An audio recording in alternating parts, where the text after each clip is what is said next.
శుభ మధ్యాహ్నం అందరికీ. ఇది చూసారా ఈ స్టాక్ చూసారా ఎంత ఉందో. ఈ స్టాకే మాకు దగ్గరికి వచ్చేది పెయింటింగ్ చేయవలసినవి అన్నీ. వన్ సిస్టము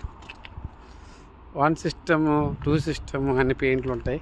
అంటే సిల్వర్ పెయింటు, సముద్రంలో ఉంటాయి నిలవ పెట్టడానికి ఉంటాయి కదా ఐరన్స్, అలాంటివన్నిటికి పెయింట్లు ఉంటాయి. ఆ సామాన్లు ఇవన్నీ పెయింటింగే. ఈ ఛానల్ అన్నీ మా దగ్గరకు వస్తాయి పెయింటింగ్ చేయడానికి. చూడండి ఎంత ఉన్నాయో. రోజు పని చాలా ఎక్కువగా ఉంటుంది, చేసుకోవాలి, చేస్తున్నాం కూడా. ఒకరోజు పని ఎక్కువ ఉంటే రెండో రోజు రెస్ట్ రావదు, మూడో రోజు 4వ రోజు కొద్దిగా తగ్గుతుంది పని ఉంటాడు మాత్రం ఫుల్ పని చెప్తారు. ఇలా ఉంటుంది రష్యాలోని.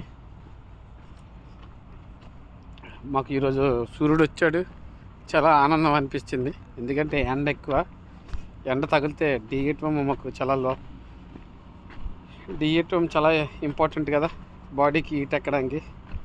మాకు డిహెట్ఎం దొరకదు సాధారణంగా.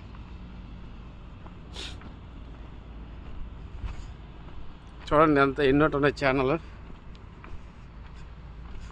మరి నా వీడియో మీరు చూసిన వాళ్ళందరికీ ధన్యవాదములు. మరి వీడియో నాకు ఇలాగే చేయడం వచ్చు. మరి ఇంకా ఇవన్నీ నాకు పెద్దగా రాదు.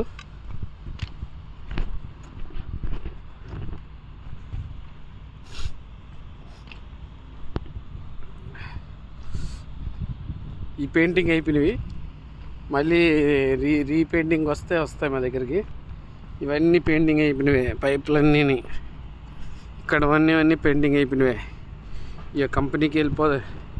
ఎక్కడ మ్యానుఫ్యాక్చరింగ్ తయారు అంటే కంపెనీ కొన్ని చోట్ల సెట్ చేస్తారు కదా, ఇవన్నీ అక్కడ తరలిస్తారు అన్నమాట. తర్వాత ముందు రెడీ చేస్తారు పెయింటింగ్కి, వెల్డర్స్కి. ఇవన్నీ వెల్డర్స్ అన్ని ప్లాన్ల మీద వస్తాయి. లాస్ట్ మా దగ్గరికి వచ్చిన తర్వాత స్ట్రక్చర్ ఫిట్టర్ దగ్గరికి వెళ్తాయి, వాళ్ళు ఫిట్ చేస్తారు ఇవన్నీ.